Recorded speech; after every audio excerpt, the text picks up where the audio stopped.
الحمد لله رب العالمين والصلاة والسلام على أشرف الأنبياء والمرسلين أما بعد فأعوذ بالله من الشيطان الرجيم من همزه ونفخه ونفثه بسم الله الرحمن الرحيم رب اشرح لي صدري ويسر لي أمري واحلل عقدة من لساني يفقه قولي اللهم انفعنا بما علمتنا وعلمنا ما ينفعنا وزدنا علما فبشر عبادي الذين يستمعون القول فيتبعون أحسنه أولئك الذين هداهم الله وأولئك هم أولو الألباب أعوذ بالله من الشيطان الرجيم بسم الله الرحمن الرحيم قال نكروا لها عرشها ننظر أتهتدي أم تكون من الذين لا يهتدون قال نكروا فرمایا سیدنا سلیمان علیہ السلام نے نکروا لها عرشها اجنبی بنا دو اس کے لیے عرشها اس کا تخت ننظر ہم دیکھتے ہیں اتہتدی کیا وہ ہدایت پاتی ہے ام تکون من الذین لا یہتدون یا وہ ہوتی ہے ان لوگوں میں سے جو ہدایت نہیں پاتے قال نکرو فرمایا سیدنا سلیمان علیہ السلام نے نکرو اجنبی بنا دو اس کے لیے عرشہ اس کے تخت کو اجنبی بنا دو اس کے لیے اس کا تخت سے کیا مراد ہے یعنی اس تخت میں کچھ تبدیلیاں کر دو موٹی موٹی بات ایسی تبدیلیاں کر دو کہ جلدی سے دیکھنے پر یہ پتہ نہ لگے کہ یہ وہی تخت ہے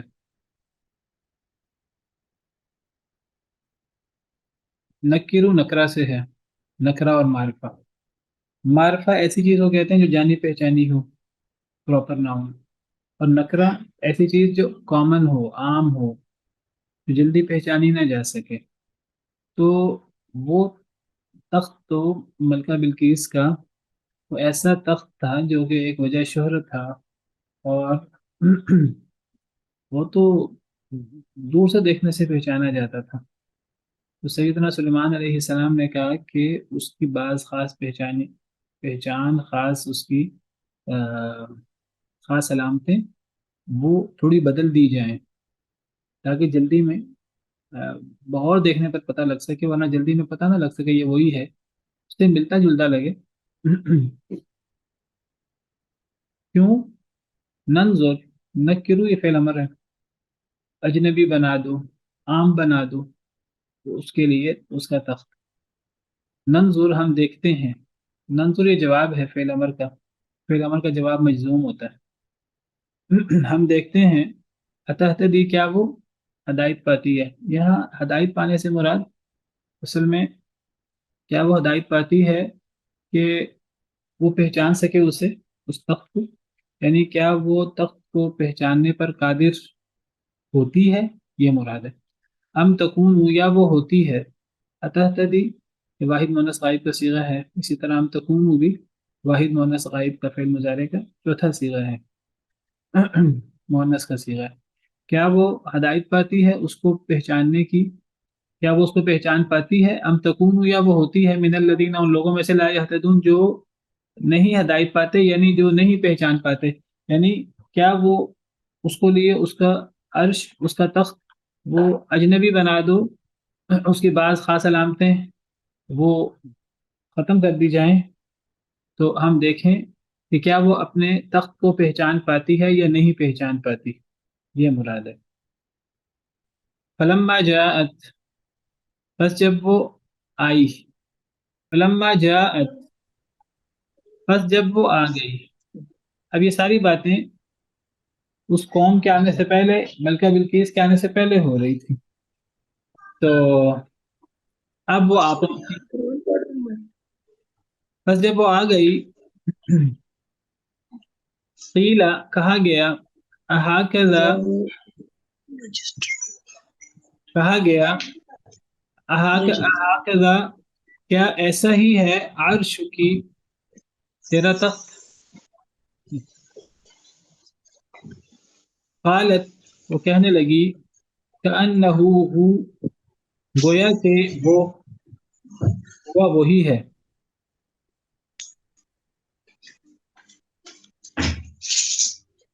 یہ ذرا اپنے مائک وغیرہ بند کر دیں۔ وہ کہنے لگی گویا کہ وہ وہی ہے۔ وَأُوتِينَا الْعِلْمَ، اور دیا گیا تھا ہمیں علم، من قبلها، اس سے پہلے، وَكُنَّا مُسْلِمِينَ، اور ہم پہلے ہی تابع دار تھے۔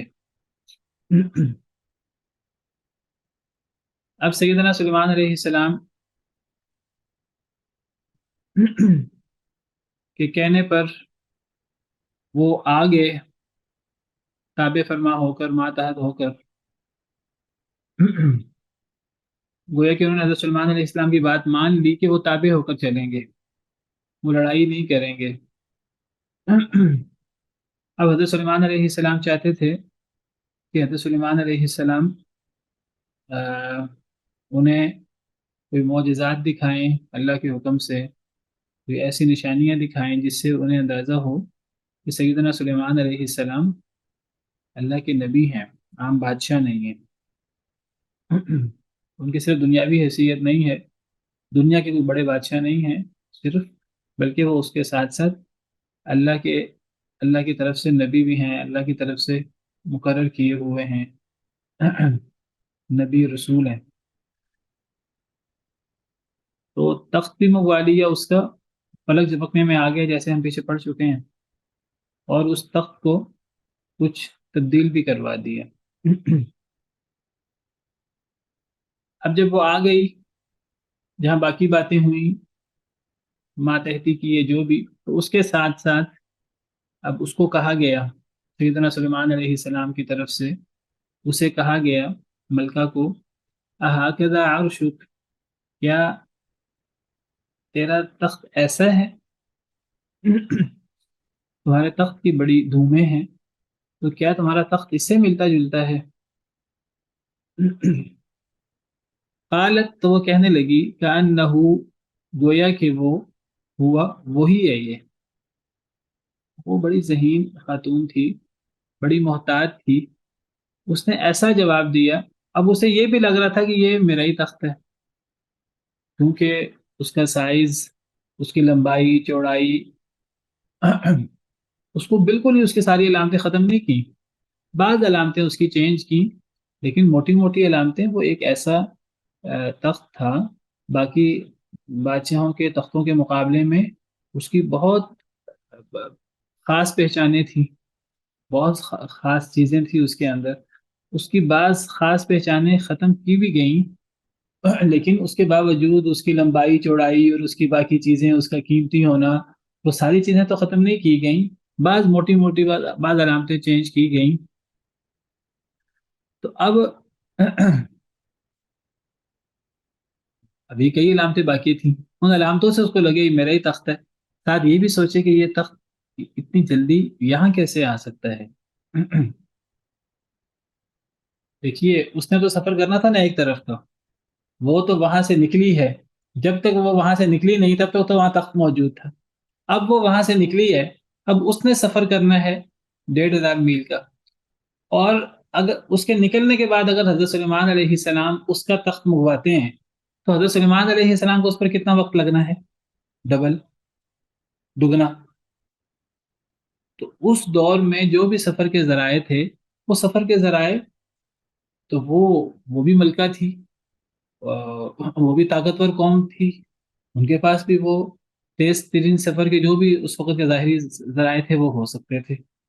تو اس کی نظر میں اگر سیدنا سلمان علیہ السلام دنیاوی بادشاہ ہیں تو ان کے پاس بھی سفر کے وہی ذرائع ہونے چاہیے جو اس دور کے مالدار لوگوں کے پاس اور بادشاہ قسم کے لوگوں کے پاس جو تیز ترین سفر کے ذرائع ہوتے تھے، وہی حضرت سلیمان علیہ السلام کے پاس بھی ہونے چاہیے تھے۔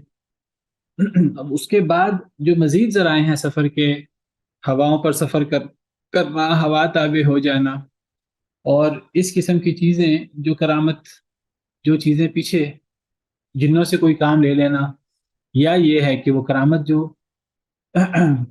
پلک جھپکنے میں وہ تخت آ جانا، اب یہ چیزیں تو اللہ کی طرف سے ہیں نا۔ تو اب اسے یہ بھی یقین نہ آئے کہ میرا تخت اتنی جلدی کیسے پہنچ سکتا ہے، اور اسے لگے یہ میرا ہے، تو اس نے نہ ہاں کیا نہ اس نے نہ کیا، بہت محتاط جواب دیا، اور یہ جواب اس کی ذہانت اور اس کی عقل مندی پر دلالت کرتا ہے کہ بہت وہ جہاں دیدہ خاتون تھی۔ وہ کہنے لگی گویا کہ یہ وہ ہے، یعنی کیا مطلب؟ اس نے کہا یہ اس جیسا لگتا ہے، نہ تو اس نے یہ کہا یہ وہ نہیں ہے، نہ ہی اس نے کہا یہ وہ ہے، تاکہ اب دونوں قسم کے امکانات تھے۔ تو اس نے ایسی بات کہی جس بات میں وہ جھوٹی نہیں پڑ سکتی تھی۔ بہرحال یہ بڑی ایک محتاط بات ہوتی ہے کہ اس انداز کا جواب دیا جائے کہ بات صحیح اگر نہ بھی ہو تو غلط بھی نہ ہو تو اس نے محتاط جواب دیا، کہنے لگی گویا کہ یہ وہی ہے۔ وَأُوتِينَ الْعِلْمَ مِنْ قَبْلِهَا، وَأُوتِينَا اور دیا گیا تھا ہمیں، العلم علم، من قبلها اس سے پہلے، وَكُنَّا مسلمین اور ہم تابع تھے۔ اوتینا، اوتینا کیا ہے؟ یہ کون سا فعل ہے، کون سا صیغہ ہے؟ فعل مجهول، فعل ماضی مجہول ہے، صیغہ کون سا ہے؟ جمع مذکر جمع مذکر متکلم، جمع جمع متکلم، متکلم، جمع متکلم ہے، فعل ماضی مجہول ہے، کون سا باب ہے؟ اس کا معنی ہم نے آنا کرنا ہے، لانا کرنا ہے، دینا کرنا ہے۔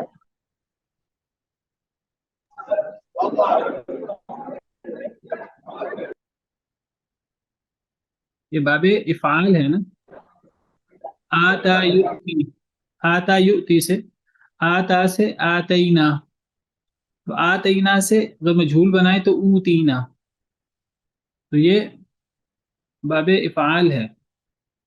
تو کیا معنی کریں گے اس کا؟ اور دیا گیا تھا ہمیں، دیا گیا ہمیں، باب افعال، عطا یاتی سے باب افعال ہو، آتا یؤتی تو دینا، تو مجہول ہو تو دیا گیا، کیونکہ جمع متکلم ہے تو ہمیں دیا گیا، ماضی ہے تو ہمیں دیا گیا تھا العلم علم، من قبلها اس سے پہلے، ہمیں اس سے پہلے ہی علم ہو گیا تھا، وکننا مسلمین اور ہم تابع تھے۔ اب عام علماء کی، عام مفسرین کی رائے یہ ہے کہ یہ ملکہ بلقیس کا قول ہے۔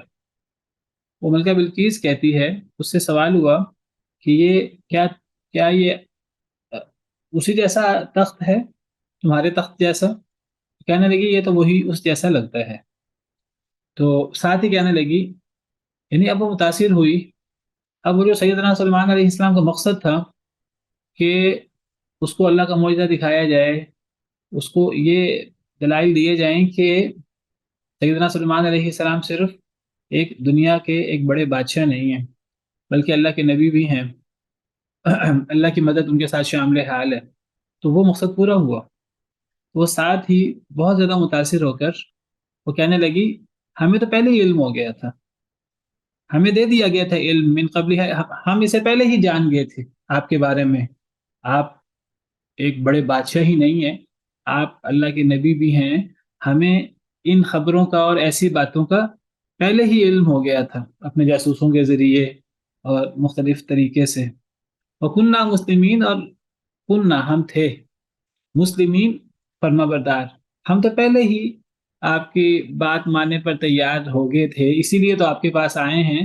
تو یہ جو تخت والا آپ نے معاملہ دکھایا ہے، اس سے آپ کی شان ہماری نظروں میں مزید نمایاں ہوئی ہے، ہمیں تو پہلے ہی آپ کی قدر و منزلت کا پتہ لگ گیا تھا۔ تو ایک رائے یہ ہے کہ یہ ملکہ بلقیس کا قول ہے۔ بعض مفسرین کی رائے یہ ہے کہ یہ حضرت سلیمان علیہ السلام کا قول ہے کہ ملکہ بلقیس سے پہلے ہمیں علم مل گیا نبوت کا، ہمیں اللہ کی نعمت مل گئی، اور ہم ملکہ بلقیس سے پہلے ہم اللہ کے فرما بردار ہیں، اللہ کی اطاعت کرنے والے ہیں۔ جب ملکہ بلقیس نے گویا کہ حضرت سلیمان علیہ السلام کو جو اللہ نے نبوت دی اور جو اللہ نے حضرت سلیمان علیہ السلام کی مدد کی، جب ملکہ بلقیس نے اس کا اقرار کیا، قالت کا انہ ہو، تخت کے بارے میں یہ کہہ کر کہ یہ تو میرا ہی تخت لگتا ہے۔ اب یہ دنیاوی طور پر یہ بات ناممکن تھی کہ وہ تخت ملکہ بلقیس سے پہلے حضرت سلیمان علیہ السلام کے پاس پہنچ جائے۔ جب اس نے دیکھا کہ میرا ہی تخت ہے، کہنے لگی یہ تو میرا تخت ہی لگتا ہے۔ تو اب ایک رائے یہ ہے امام ابن جریر طبری وغیرہ کی کہ یہ ملکہ بلقیس کا قول ہے۔ وہ اب وہی اپنی بات آگے بڑھاتے ہوئے کہتی ہے کہ ہمیں تو آپ کے مقام مرتبہ اور آپ کے فضائل کا پہلے ہی علم ہو گیا تھا، اور ہم تو پہلے ہی آپ کے سامنے یہاں مسلمین پھر جھکنے اور بات ماننے کے معنی میں ہوگا۔ ابھی مسلمان نہیں ہوئی تھی وہ ملکہ بلقیس، لیکن وہ ذہنی طور پر ماتحت ہو کے، مطیع ہو کر، تابع فرما ہو کر وہ اطاعت قبول کرنے آئی تھی۔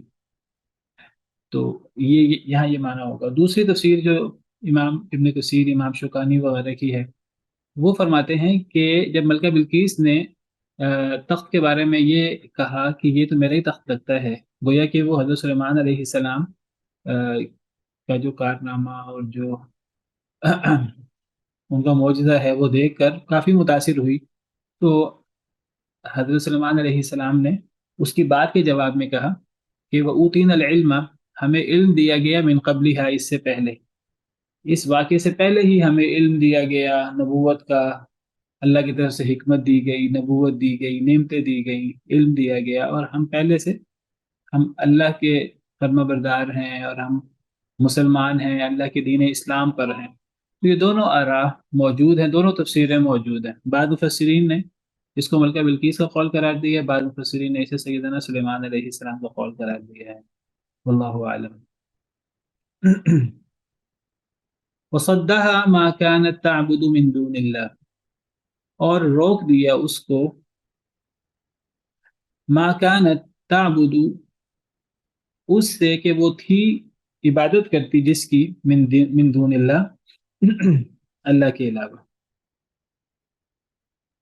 انہا كانت من قوم کافرین، بے شک وہ تھی من قوم کافرین، کافر قوم میں سے۔ وصدها ما كانت تعبد من دون اللہ، صد یصد کا مطلب روکنا ہوتا ہے، اور روک دیا اس کو،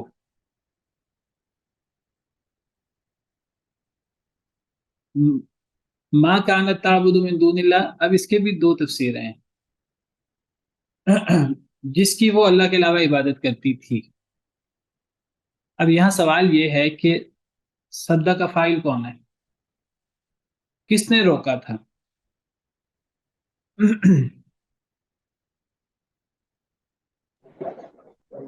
جی وہ بادشاہت جی، صدہ کا فاعل کون ہے؟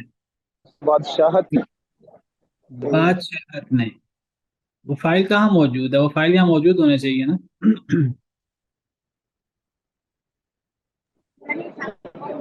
وہ پیچھے وہ خود خود نے جب ذکر کیا تھا کہ تو یہ وہاں پہ ضمیر لوٹے گی اس کی۔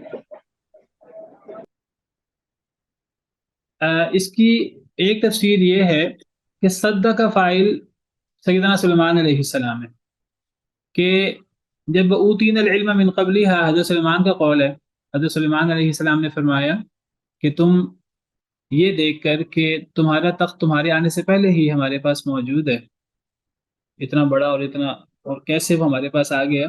حضرت سلیمان علیہ السلام نے بیان کیا ہمیں تو پہلے ہی علم دیا گیا ہے اور ہم پہلے مسلمان ہیں۔ اور پھر صدہ کا فائل بھی حضرت سلیمان علیہ السلام ہے۔ حضرت سلیمان علیہ السلام نے اب لوہا نرم دیکھا تو سیدنا سلیمان علیہ السلام نے اس کو روکا۔ کس سے روکا؟ وصدہ، صدہ فعل ماضی ہوا اور اس کا فاعل سیدنا سلیمان علیہ السلام ہوئے، ہاں سے مراد ملکہ بلقیس۔ حضرت سلیمان نے ملکہ بلقیس کو روک دیا، کس سے روکا؟ ما کانت تعبد من دون اللہ، جو وہ اللہ کے علاوہ عبادت کرتی تھی، یعنی اس کی شرک، اس کی خرافات، بدعات، جس میں ملکہ بلقیس اس کی قوم مبتلا تھی۔ تو سیدنا سلیمان علیہ السلام نے ملکہ بلقیس کو جب لوہا نرم دیکھا، انہوں نے اس کو مزید تبلیغ کی، اور مزید تبلیغ کر کے وہ جو جس کفر و شرک میں وہ لوگ مبتلا تھے، اس کفر و شرک کی خرابی ظاہر کی، اور اس کو کہا کہ تم کس شرک میں مبتلا ہو، تم بھی مسلمان ہو جاؤ، تمہاری قوم بھی مسلمان ہو جائے۔ تو سیدنا سلیمان علیہ السلام نے گویا کہ اسے اسلام کی، توحید کی دعوت دی، اور شرک سے اور کفر سے بچنے کی، روکنے کی دعوت دی۔ تو ایک تفسیر یہ ہے کہ صدہ کا فاعل سیدنا سلیمان علیہ السلام ہے، ہاں سے مراد ملکہ بلقیس ہے، اور ما کان تعبد من دون اللہ سے مراد یہ دوسرا مفعول ہے۔ یعنی گویا کہ سیدنا سلیمان علیہ السلام نے ملکہ بلقیس کو اس سے روک دیا جس کی وہ اللہ کے علاوہ عبادت کرتی تھی، یعنی شرک سے، شرک اور کفر سے روک دیا۔ یہ ایک تفسیر ہے۔ دوسری تفسیر کیا ہے؟ اس میں فائل چینج ہو جاتا ہے دوسری تفسیر میں، وہ فائل کیا بنتا ہے پھر؟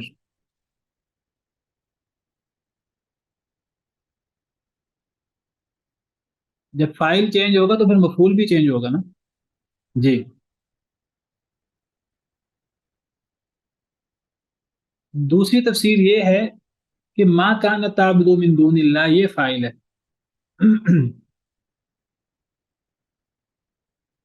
اور روک رکھا تھا، ہاں، ملکہ بلقیس کو کس نے روک رکھا تھا؟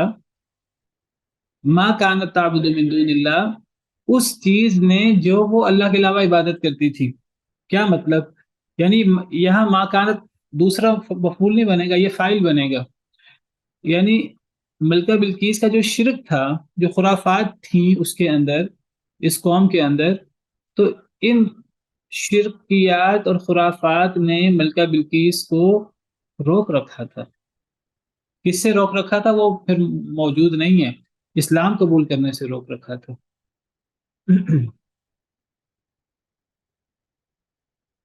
دوسری تفسیر کیا ہوئی کہ اس کو روک رکھا تھا۔ اب فائل سیدنا سلمان نہیں ہے، اب فائل اس کا عمل ہے، اس کی غیر اللہ کی عبادت ہے۔ غیر اللہ کی عبادت نے اس کی مت ماری ہوئی تھی، اور غیر اللہ کی عبادت نے اس کو اپنے ذہن کے پازیٹیو یوز سے، استعمال سے روکا ہوا تھا، اور وہ اپنے شرک کی وجہ سے وہ توحید سے، اسلام لانے سے رکی ہوئی تھی اس سے پہلے۔ اس سے پتہ لگتا ہے کہ ہمارے برے اعمال ہمارے لیے کتنے منحوس ہوتے ہیں۔ ہمارا شرک، ہماری اللہ کی نافرمانی، ہمارا کفر۔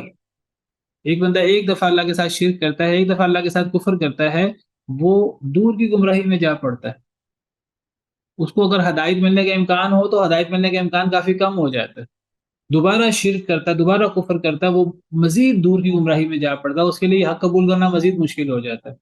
تیسری دفعہ وہ کفر شرک کرتا ہے تو ایک وقت آتا ہے، کفر شرک کفر شرک کفر شرک کرتا رہتا ہے، ایک وقت آتا ہے کہ اس پر مہر لگ جاتی ہے، ختم اللہ علی قلوبہم وعلی سمعہم وعلی ابصارہم غشاوہ۔ اس بات کو اللہ تعالیٰ سورہ انعام میں ایسے فرماتے ہیں، وَنُقَلِّبُ أَفْئِدَتَهُمْ وَأَبْصَارَهُمْ كَمَا لَمْ يُؤْمِنُوا بِهِ أَوَّلَ مَرَّةٍ، ہم ان کے دلوں کو الٹ پلٹ کر دیتے ہیں، پھیر دیتے ہیں ان کے دلوں کو اور ان کی آنکھوں کو۔ کیوں؟ كَمَا لَمْ يُؤْمِنُوا بِهِ أَوَّلَ مَرَّةٍ، جب وہ پہلی مرتبہ ایمان نہیں لاتے۔ جب کسی کو ایک دفعہ اس کو دعوت دی جائے ایمان لانے کی، وہ سمجھ لے، لیکن وہ دنیاوی مفادات کی وجہ سے وہ ایمان نہ لائے، اپنے آباء و اجداد، اپنے مسلک کی وجہ سے، اپنے دنیاوی مفادات کی وجہ سے وہ ایمان نہ لائے، وہ کفر کرے۔ جب پہلی دفعہ کسی کے سامنے حق باطل پیش ہو، وہ حق کو قبول نہ کرے حالانکہ اس کے سامنے حق واضح ہو جائے، تو پھر اللہ اس کے دل کو پھیر دیتے ہیں، اس کی نظروں کو پھیر دیتے ہیں۔ اس کے لیے اگلی مرتبہ حق اور باطل میں سے حق کو قبول کرنا مشکل ہو جاتا ہے۔ اب 50-50 نہیں رہ جاتا، اب مشکل ہو جاتا ہے۔ آپ سمجھیے کہ اسلام قبول کرنا وہ 30 یا 40% رہ جاتا ہے، اور اب حق پہ رہنا 60-70% ہو جاتا ہے۔ جب دوسری مرتبہ بھی وہ شخص جو ہے وہ حق کو قبول نہ کرے، کفر کو اختیار کرے، اب اس کے لیے حق کو قبول کرنا مزید، تیسری مرتبہ حق اور باطل میں سے حق کو قبول کرنا مزید مشکل ہو جاتا ہے، وہ 15%، 20% رہ جاتا ہے۔ چوتھی مرتبہ حق کو قبول کرنا اس سے بھی زیادہ مشکل ہو جاتا ہے، پانچویں مرتبہ اس سے بھی زیادہ مشکل ہو جاتا ہے۔ اور آپ یہ دیکھیے قرآن کریم میں ایک مقام پر اللہ فرماتے ہیں کہ لوگ، پوری پوری قومیں، وہ انکار کیوں کرتی ہیں نبیوں کا؟ بھائی کیا پوری قوم میں کوئی رجل الرشید نہیں ہوتا، کوئی عقل مند آدمی نہیں ہوتا؟ پوری پوری قوم نبیوں کی مخالف ہو جاتی ہے۔ اللہ نے اس کی وجہ بیان کی ہے۔ یہ آیت پڑھیں، یہ قرآن کریم میں ایک جگہ نہیں کئی جگہ پر یہ آیت موجود ہے۔ یہ سورہ یونس کی آیت بھی ہے، سورہ راف میں بھی ہے۔ اللہ بہت سارے رسولوں کا ذکر کرتے ہوئے فرماتے ہیں کہ ہم نے ان کے بعد پھر بہت سے رسول بھیجے ان کی قوموں کی طرف، فجاؤہم بالبینات، وہ رسول اپنی قوموں کے پاس روشن نشانیاں لائے، فما کانوا لیؤمنوا، تو وہ ایمان نہ لائے، وہ قوموں نے انکار کر دیا۔ اکثر لوگ ایمان نہ لائے، کیوں ایمان نہ لائے؟ اس کی وجہ اللہ بیان کرتے ہیں، بما کذبوا به من قبل، اس لیے کہ وہ اس سے پہلے انکار کر چکے تھے. كذلك نطبع على قلوب المعتدين، اسی طرح ہم حد سے بڑھنے والوں کے دلوں پر مہر لگا دیتے ہیں. کیا پتہ لگا اس آیت کریمہ سے؟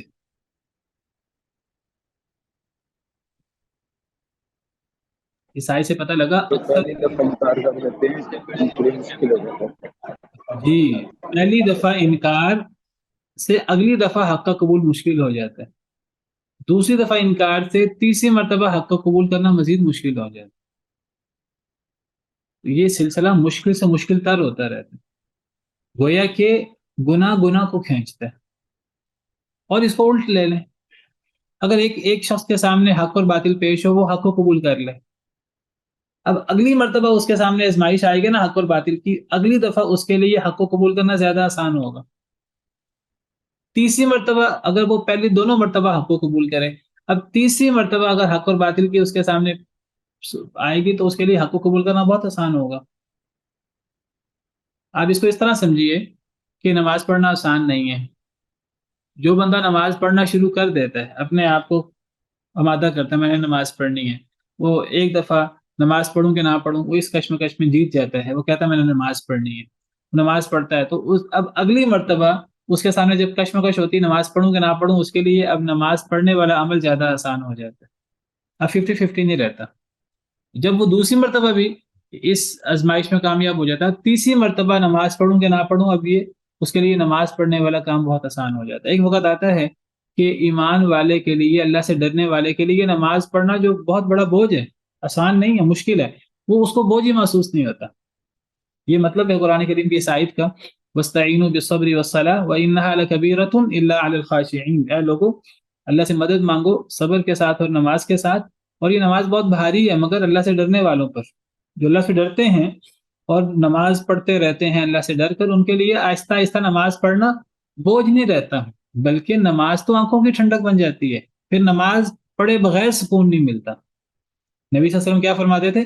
جعلت قرۃ عینی فی الصلاۃ، میری آنکھوں کی ٹھنڈک نماز میں ہے. سیدنا بلال کو آپ فرماتے تھے اے بلال اٹھو اذان کہو اور ہماری آنکھوں کو ٹھنڈک پہنچاؤ، اذان کہہ کر ہم نماز پڑھیں، اللہ کی عبادت کریں تو ہمیں سکون پہنچے. یہ کیفیت پھر ہو جاتی ہے. اور جو منافق ہے اس کے لیے نماز کتنی بھاری ہے، خاص طور پہ فجر کی نماز، عشاء کی نماز جو نہیں پڑھتا، تو نیکی نیکی کو کھینچتی ہے. ایک بندے کے سامنے ایک دفعہ کشمکش آئی کہ میں نیکی کروں یا نہ کروں، وہ نیکی کو اپنائے گا تو اگلی دفعہ اس کے لیے نیکی کرنا آسان ہوگا. یہ اللہ کی طرف سے مدد ہوتی ہے. اور قرآن کریم اللہ نے اس بات کو کئی جگہ پر واضح کیا ہے. اللہ فرماتے ہیں والذین اہتدوا زادہم ھدی وآتاہم تقواہم، جو لوگ ہدایت یافتہ ہوتے ہیں اللہ ان کی ہدایت کو بڑھا دیتے ہیں اور اللہ انہیں مزید ان کا تقوی عطا کرتے ہیں. ایک اور آیت میں اللہ فرماتے ہیں وَيَزِيدُ اللَّهُ الَّذِينَ اهْتَدَوْا هُدًى، اللہ بڑھا دیتے ہیں ان لوگوں کو جو ہدایت یافتہ ہوئے ہدایت میں. ایک آیت میں اللہ فرماتے ہیں وَمَن يَقْتَرِفْ حَسَنَةً نَزِدْ لَهُ فِيهَا حُسْنًا، جو نیکی کماتا ہے ہم اس کی نیکیاں بڑھا دیتے ہیں. تو جب اللہ تعالیٰ کوئی بندہ نیکی کرتا جاتا ہے، اللہ اس کے لیے اگلی نیکیاں آسان کرتے رہتے ہیں.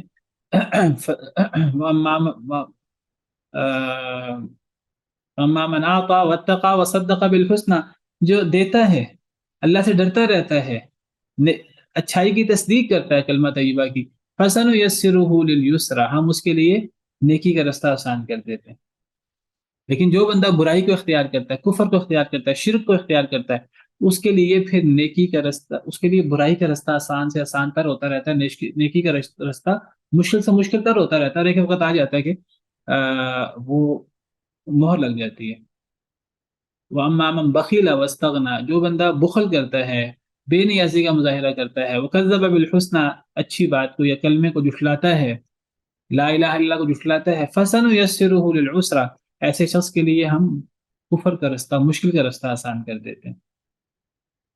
اور یہ وہی بات ہے جو نبی صلی اللہ علیہ وسلم نے حدیث میں فرمائی، جب ایک بندہ گناہ کرتا ہے تو اس کے دل پر سیاہ نقطہ لگ جاتا ہے. اگر توبہ کر لے تو نقطہ ختم ہو جاتا ہے، لیکن اگر توبہ نہ کرے، مزید گناہ کرتا رہے، گناہ کرنے سے مزید گناہ کرنے کی طرف اس کا دل مائل ہوتا ہے، مزید گناہ کرتا ہے، پچھلے گناہ سے توبہ نہیں کرتا تو دوسرا نقطہ لگ جاتا ہے، تیسرا نقطہ لگ جاتا ہے، چوتھا نقطہ لگ جاتا ہے. ایک وقت آتا ہے کہ پورا دل سیاہ ہو جاتا ہے، اور جب پورا دل سیاہ ہو جاتا ہے تو پھر یہ وہی زنگ ہے جس کا ذکر اللہ نے قرآن کریم میں جس کا ذکر کیا، کلا بل ران علی قلوبہم ما کانوا یکسبون، ان کے دلوں پر زنگ لگ گیا ہے ان کے اعمال کی وجہ سے، جس کو اللہ سورہ بقرہ میں فرماتے ہیں ختم اللہ علی قلوبہم، اللہ نے ان کے دلوں پر مہر لگا دی، وہ اللہ کی طرف سے مہر، یعنی کیونکہ جی اللہ نے مہر لگا دی، میرا کیا قصور ہے؟ یہ تمہارا قصور یہ ہے کہ تم نے ہمیشہ حق اور باطل کی کشمکش میں تم نے باطل کو اختیار کیا ہے، تمہارے عمل کی وجہ سے تم پر مہر لگی ہے۔ تو وصدها ما كانت تعبد من دون اللہ، اس کو روک دیا تھا ملکہ بلقیس کو، یعنی کس سے؟ ایمان لانے سے، اس سے پہلے، اب تو وہ ایمان کی طرف مائل ہو رہی ہے نا، ایمان لانے سے روک دیا تھا اس کو، کس نے؟ وہ جو اللہ، یہ فائل بن رہا ہے ما كانت تعبد من دون اللہ، یہ ماں مصدریہ ہے، یہ آگے سارا مصدر بن کے یہ فائل بن جائے گا۔ روک دیا تھا ملکہ بلقیس کو اس چیز نے جو وہ اللہ کے علاوہ عبادت کرتی تھی، یعنی شرک نے اس کو روک دیا تھا ایمان لانے سے، اسلام لانے سے، اس سے پہلے۔ اور دوسری تفسیر یہ ہے کہ سیدنا سلیمان علیہ السلام نے اس کو روک دیا، اب ما کان تعبد من دون اللہ دوسرا مفعول بنے گا، اس سے جو وہ اللہ کے علاوہ عبادت کرتی تھی، تو شرک سے سیدنا سلیمان علیہ السلام نے اس کو روک دیا، انہا کانت من قوم کافرین، بے شک وہ اس سے پہلے کافر قوم سے تھی۔ تو یہاں دونوں تفسیریں ہیں، واضح ہے؟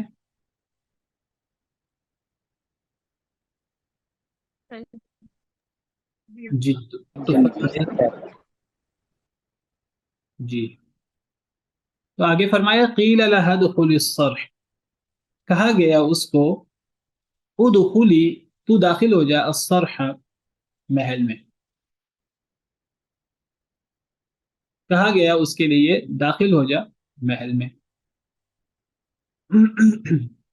ادخلی یہ فعل امر واحد مؤنث حاضر کا صیغہ ہے، جب اس کو ملا کر پڑھتے ہیں تو قیل لها ادخل الصرح، کہا گیا اس کو کہ تو داخل ہو جا محل میں۔ فلما رأته، پس جب رأته اس نے دیکھا اس کو، جب ملکہ بلقیس نے دیکھا اس کو یعنی محل کو، وہ کی ضمیر صرح کی طرف لوٹ رہی ہے، حسبته لجتن، اس نے خیال کیا اس کو لجتن، گہرا، لجہ کسے کہتے ہیں؟ لجہ گہری چیز کو کہتے ہیں، اگر ایک سمندر، ایک دریا، ایک سمندر گہرا ہو اس کو بحر اللجیون کہتے ہیں، سورہ نور میں بھی اللہ نے یہ لفظ استعمال کیا ہے، او کظلمات فی بحر اللجی یغشاہ موج من فوقہ موج من فوقہ سحاب، او کظلمات، یا اندھیروں کی طرح، فی بحر اللجین، بحر اللجین کا معنی کیا کریں گے؟ گہرا سمندر، لجیج کا مطلب گہرائی۔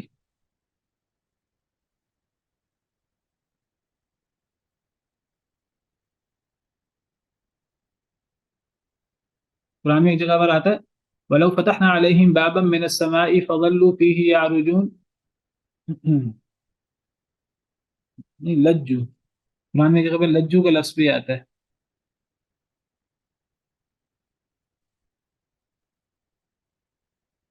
وَلَوْ رَحِمْنَاهُمْ وَكَشَفْنَا مَا بِهِمْ مِنْ ضُرٍّ لَلَجُّوا فِي طُغْيَانِهِمْ يَعْمَهُونَ، اگر ہم ان پہ رحم کریں اور ہم ان کی تکلیف کو دور کر دیں، لَلَجُّوا، کیا معنی کریں گے لَلَجُّوا کا؟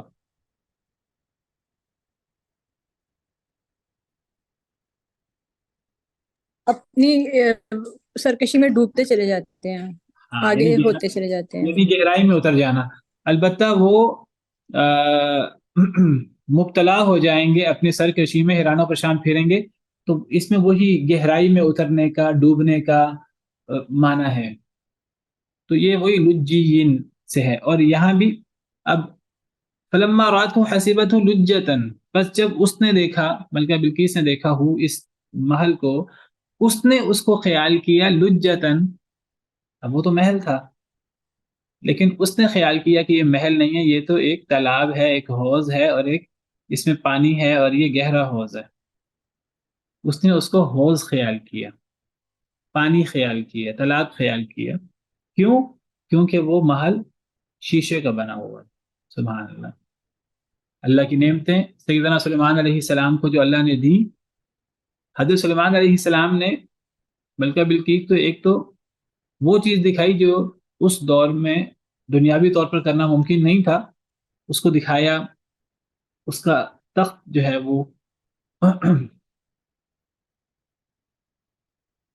منگوایا اپنے پاس، نمبر ایک، اور نمبر دو کہ پھر اس کو ایک محل دکھایا، وہ محل جو کہ شیشے کا بنا ہوا تھا۔ یہ پہلے اس کو ایسی چیز دکھائی جو اللہ کی طرف سے تھی، معجزہ یا کرامت، اور پھر اس کو وہ چیز دکھائی جو بادشاہوں کے ہاں ہوتی ہے، دنیاوی نعمت دکھائی کہ اللہ نے مجھے دنیا کی نعمتیں کتنی دے رکھی ہیں۔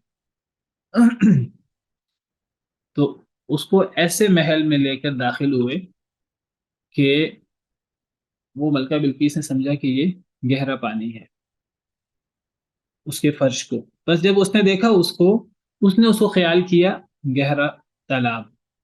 وکشفت عن ساقیہا، اس نے کھول دیا اپنی پنڈلی سے، یعنی پنڈلی سے کپڑا اونچا کر لیا کہ میں پاؤں رکھوں تو یہ پاؤں تالاب میں جائے گا تو میرا پائنچا وہ گیلا نہ ہو جائے، تو اس نے یعنی کپڑا اوپر کر لیا۔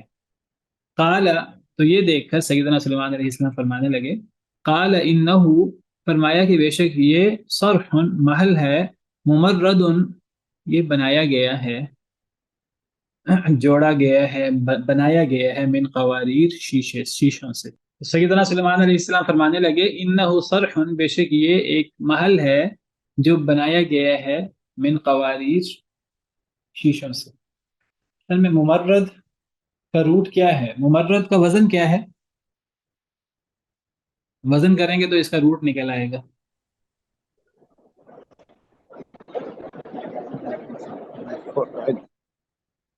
کیا وزن ہے؟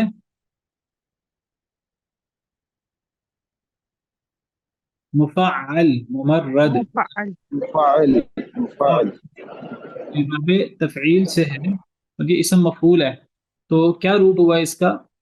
میم بعد، پہلا میم وہ اسم مفعول کا ہے، وہ زائد ہے، دوسرا میم فا کلمہ ہے، را عین کلمہ ہے، دال لام کلمہ ہے، ممرد مفعل،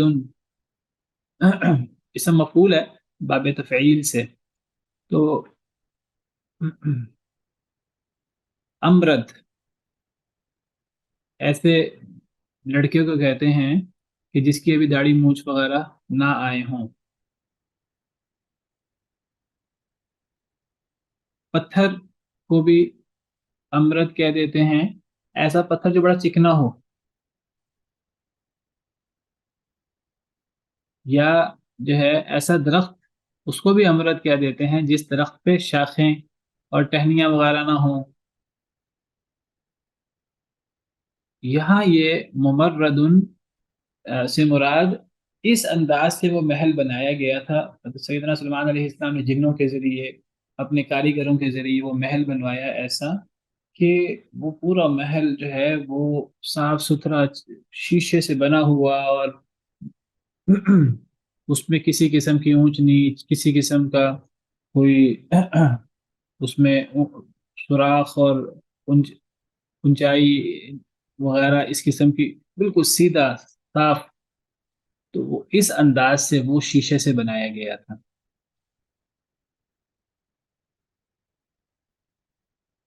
اب یہ ساری چیزیں دیکھ کر ملکہ بلقیس تو پہلے ہی کافی متاثر ہو گئی تھی، سیدنا سلیمان علیہ السلام کو جو اسے پیغام آیا حدود کے ذریعے، پہلے اس نے کہا تھا کہ یہ تو بڑا معزز ایک پیغام آیا میرے پاس، قالت انی القی الی کتاب کریم، پھر سیدنا سلیمان علیہ السلام کو جو تحفے بھیجے، جو جواب آیا، اس سے پتہ لگا کہ یہ دنیاوی بادشاہ نہیں ہے۔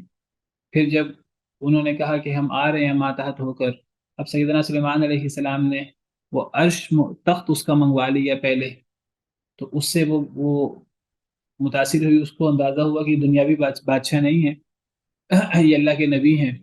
تو میں ذکر یہ کر رہا تھا کہ جب سیدنا سلیمان علیہ السلام نے اس کو پیغام بھجوایا تھا ہدہد کے ہاتھ، وہ تو اسی وقت متاثر ہو گئی تھی، اور وہ اسی وقت اس نے کہا تھا اپنے سرداروں سے، یا ایھا الملأ انی القی الی کتاب کریم، میرے پاس تو ایک بڑا ہی معزز مقدس پیغام آیا ہے۔ پھر جب حضرت سلیمان علیہ السلام کا پیغام یہ تھا کہ میرے تابع بن کر میرے پاس آ جاؤ، اللہ تعالیٰ علیہ واتونی مسلمین۔ تو اس نے سرداروں سے مشورہ کیا، سرداروں نے کہا کہ ہمیں مقابلہ کرنا چاہیے، اس نے کہا ہمیں مقابلہ نہیں کرنا چاہیے، اس نے کہا میں تحفے دے کر بھیجتی ہوں، تو دیکھتی ہوں کہ کیا جواب آتا ہے۔ تو اس سے بھی جب انہوں نے تحفے قبول نہیں کیے، اس سے پتہ لگا کہ یہ دنیاوی مفادات لینے والے نہیں ہیں، ان کے کوئی اور مقاصد ہیں۔ جب حضرت سلمان علیہ السلام نے بھیجا اس کے سفیر کو واپس، تو انہوں نے یہی فیصلہ کیا کہ ٹھیک ہے، ہمیں اطاعت قبول کر لینی چاہیے۔ تو اطاعت قبول کرنے کے لیے جب یہ نکلے معارب سے، سبا یمن سے، حضرت سلمان علیہ السلام کے پاس آنے کے لیے، حضرت سلمان علیہ السلام نے اس کا تخت منگوا لیا، اب اسے باقاعدہ اسلام کی دعوت دینے کے لیے۔ اور جب اس نے تخت دیکھا تو بڑا متاثر ہوئی، اس کو اندازہ ہوا سیدنا سلیمان علیہ السلام واقعی ہی کوئی دنیاوی صرف بادشاہ نہیں ہیں، یہ اللہ کے نبی اور اللہ کے برگزیدہ بندے ہیں، ان کو اللہ کی مدد حاصل ہے، کیونکہ یہ کام دنیاوی طور پر نہیں ہو سکتا تھا۔ اور پھر اب سیدنا سلیمان علیہ السلام نے اسے ایسا محل دکھایا جو اللہ نے سیدنا سلیمان علیہ السلام کو دنیا کی نعمتیں دے رکھی تھی، جو دنیاوی بادشاہ دے رکھی تھی۔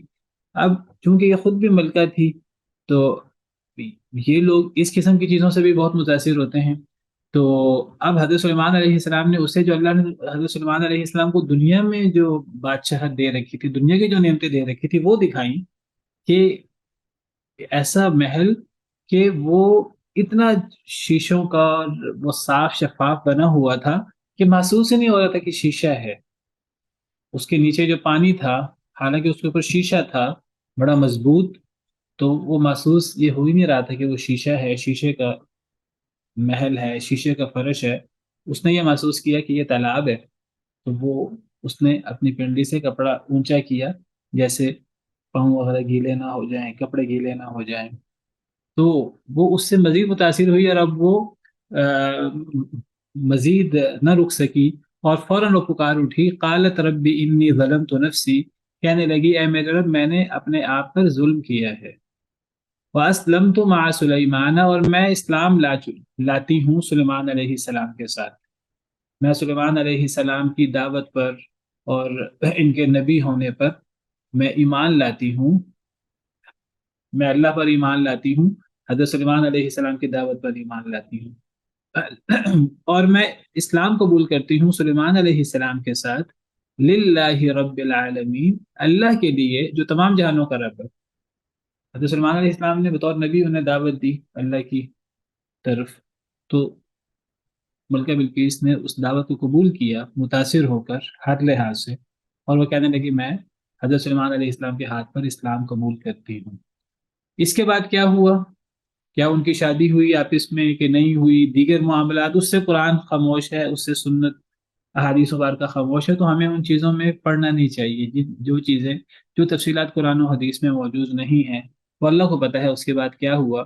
تو بہرحال یہ ایک زبردست قصہ ہے اللہ کی عظمت کا، اللہ کی شان کا۔ سیدنا سلیمان علیہ السلام اللہ کے کتنے برگزیدہ نبی تھے، اور کس طرح اللہ نے انہیں نعمتیں دے رکھی تھی، اور کس طرح وہ اللہ کے شکر گزار بندے تھے، اور کس طرح انہوں نے پوری قوم کو دعوت دی اسلام کی، اور وہ دنیاوی طور پر اللہ کا قانون ہی صرف انہوں نے ان کے علاقے میں نافذ نہیں کیا، وہ گویا کہ مسلمان ہو گئے وہ لوگ سیدنا سلیمان علیہ السلام کے اخلاق اور دیگر چیزیں دیکھ کر۔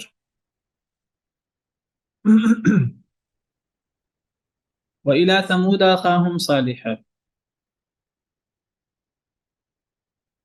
وَلَقَدْ أَرْسَلْنَا إِلَى ثَمُودَ أَخَاهُمْ صَالِحًا، اور البتہ تحقیق ہم نے بھیجا سمود کی طرف ان کے بھائی صالح کو، ان اعبدوا اللہ، یہ کہ تم عبادت کرو اللہ کی، فَإِذَا هُمْ فَرِيقَانِ يَخْتَصِمُونَ، بس اچانک ہی وہ دو گروہ بن گئے، یختصمون، وہ جھگڑا کرنے لگے۔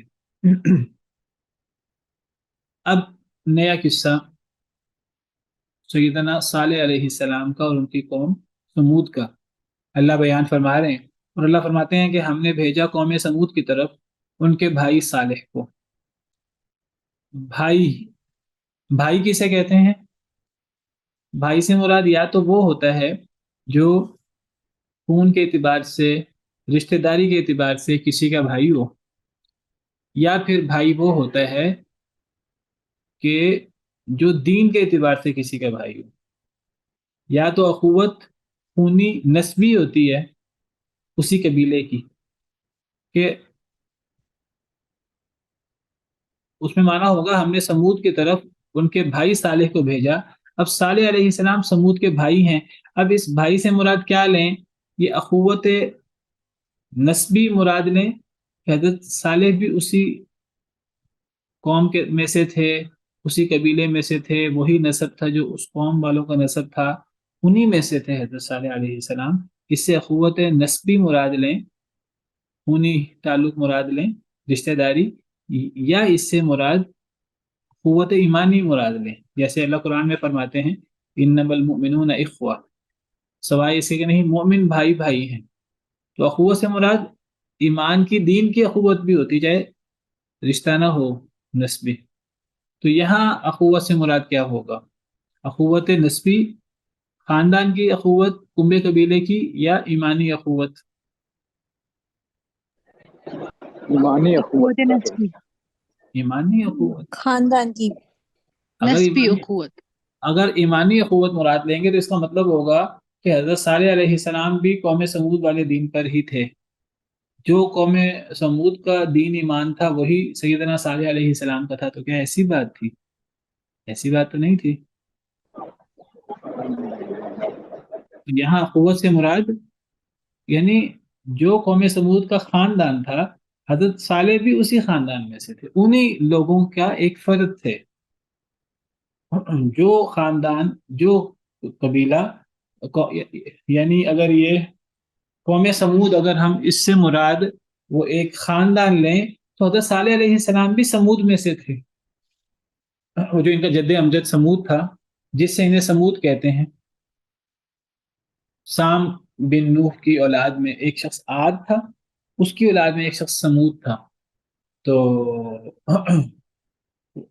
عاد کی اولاد کو قوم عاد کہتے ہیں، اور اسی کے اولاد میں سمود بھی تھا، تو اس کو قوم سمود کہتے ہیں، یا اس کو عاد ثانی بھی کہتے ہیں، اور قوم عاد کو عاد اولا یا عاد ارم بھی کہتے ہیں۔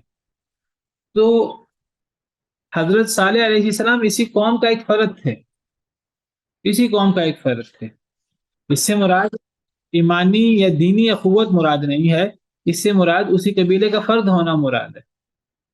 اور یہ بہت بڑی دلیل ہے کہ سیدنا صالح علیہ السلام اپنی قوم میں سے تھے، یعنی وہ بھی انسان تھے، صرف انسان نہیں تھے بلکہ وہ جس خاندان اور جس قبیلے سے ان کی قوم تعلق رکھتی تھی وہ بھی انہی میں سے تعلق رکھتے تھے۔ ہر نبی اپنی قوم کا اس معنی میں بھائی ہوتا ہے، ہر نبی کسی قوم کے پاس باہر سے نہیں آتا، یہ نہیں ہوتا کہ قوم کوئی اور ہو نبی کہیں باہر سے آئے، یا قوم کوئی اور زبان بولتی ہو نبی کوئی اور زبان بولتا ہو۔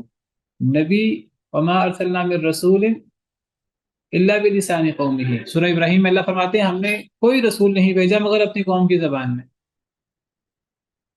اللہ نبی کو اس قوم کے ساتھ اتنا مانوس رکھتے ہیں کہ نبی کی ساری بچپن سے جوان، جب تک وہ جوان ہو کر اپنی پختگی کو پہنچ کر نبی بنتا ہے، اس وقت تک وہ اپنی قوم میں پلا بڑھا ہوتا ہے، قوم کو نبی کے ایک ایک رویے کا، ایک ایک عادت، بابرکت عادتوں کا، ایک ایک بات کا پتہ ہوتا ہے، بلکہ نبی کا اپنی قوم میں زندگی گزارنا نبوت سے پہلے یہ نبی کی نبوت کی ایک بہت بڑی دلیل ہوتی ہے، جس سے اللہ قرآن میں فرماتے ہیں نبی صلی اللہ علیہ وسلم کے بارے میں کہ نبی صلی اللہ علیہ وسلم آپ ان سے کہہ دیجئے فقد لبثت فیکم عمرا من قبلہ، میں تو تم میں ایک عمر گزار چکا ہوں نبی بننے سے پہلے، نبی بننے سے پہلے کبھی جھوٹ نہیں بولا، کبھی وہ غلط کام نہیں کیا، جو نبی بننے سے پہلے کبھی جھوٹ نہیں کیا بولا، کبھی کوئی دنیا کے مفاد کے لیے کوئی غلط کام نہیں کیا، وہ اب نبی بن کر اللہ پہ جھوٹ باندھے گا۔ تو یہ بہت بڑی دلیل ہے، اللہ نے ہر نبی کو اپنی قوم کا بھائی قرار دیا ہے، اور نبی اپنی قوم کا فرد ہوتا ہے، اپنی قوم میں سے ہوتا ہے، اور یہ اللہ قرآن کریم میں اس کو کئی جگہ پر ایک اور انداز سے بھی فرماتے ہیں لقد جاءکم رسول من انفسکم، البتہ تھا کہ تم میں رسول آیا جو تمہیں میں سے ہے، تمہارے اپنے نفسوں میں سے ہے، یعنی تمہارے قبیلے میں سے، تمہارے خاندان میں سے، تم میں سے ہے، کوئی باہر سے نہیں ہے۔ لقد من اللہ علی المؤمنین اذ بعث فیہم رسولا من انفسہم، اللہ نے مومنوں پر احسان کیا جب اللہ نے مومنوں میں انہی میں سے ایک رسول بھیجا۔ تو یہ جو اخوت ہے یہ ہر نبی اپنی قوم کا اس معنی میں نسبی، خاندان، کنبے قبیلے کے اعتبار سے بھائی ہوتا ہے۔ وَإِلَىٰ ثَمُودَ أَخَاهُمْ صَالِحًا وَإِلَىٰ عَادٍ أَخَاهُمْ هُودًا وَإِلَىٰ مَدْيَنَ أَخَاهُمْ شُعَيْبًا كذبت قوم نوح المرسلين إذ قال لهم أخوهم نوح كذبت قوم لوط المرسلين إذ قال لهم أخوهم لوط۔ ہر نبی اپنی قوم کا بھائی، اور کون سا بھائی؟ ایمانی بھائی نہیں، کنبے قبیلے کے اعتبار سے گویا کہ ہر نبی اپنی قوم میں سے ہوتا ہے، انسانوں میں سے ہوتا ہے، وہ کوئی فرشتہ نہیں ہوتا۔ یعنی اللہ تعالیٰ تو یہ نہیں برداشت کرتے کہ نبی کو دوسری قوم میں سے بھیجیں، تو اللہ تعالیٰ دوسری جنس میں سے بھیجیں گے، انسانوں میں نبی بھیجیں اور فرشتوں میں سے بھیج دیں؟ ہاں، اللہ کہتے ہیں اگر دنیا میں فرشتے بستے ہوتے تو میں فرشتہ رسول بھیجتا۔ قل لو كان في الارض ملائكة يمشون مطمئنين لنزلنا عليهم من السماء ملكا رسولا۔ یہ بہت بڑی دلیل ہے کہ نبی بشر ہوتا ہے، اپنی قوم میں سے ہوتا ہے۔ اور البتہ تھا کہ ہم نے بھیجا قوم سمود کی طرف ان کے بھائی، یعنی ان کے کنبے قبیلے کے اعتبار سے ان کے بھائی صالح کو۔ اور ان کی دعوت کیا تھی صالح علیہ السلام کی؟ صالح علیہ السلام کی لمبی چوڑی عمر تھی، حضرت آدم علیہ السلام کی لمبی عمر تھی، حضرت نوح علیہ السلام کی لمبی عمر تھی، حضرت ہود کی، حضرت صالح علیہ السلام کی لمبی عمریں تھی، کئی سو سال، بلکہ شاید بائبل وغیرہ کے مطابق 600-700-800 سال کے قریب عمر تھی، اللہ بہتر جانتے ہیں، واللہ عالم۔ سب سے زیادہ عمر تو حضرت نوح علیہ السلام کی ہے۔ حضرت نوح کی دعوتی عمر 950 سال ہے، حضرت آدم علیہ السلام کی 1000 سال عمر کا ذکر احادیث میں ملتا ہے۔ حضرت نوح علیہ السلام کی دعوتی عمر وہ 950 سال ہے، مزید کتنی عمر تھی وہ اللہ کو پتہ ہے۔ میں کیا بتانا چاہ رہا ہوں اس لمبی عمر سے، یعنی حضرت صالح علیہ السلام کی کتنی لمبی عمر تھی، جتنی لمبی عمر تھی اللہ کو پتہ ہے، ایگزیکٹ اللہ کو پتہ ہے، انہوں نے اس میں کتنی دعوتیں دی ہوں گی، کتنے طریقوں سے اپنی قوم کو پکارا ہوگا، کیا کیا اپنی قوم کو دعوت دی ہوگی، ہزاروں لاکھوں کلمات، ہزاروں لاکھوں باتیں، کتنے طریقوں سے دعوت دی ہوگی۔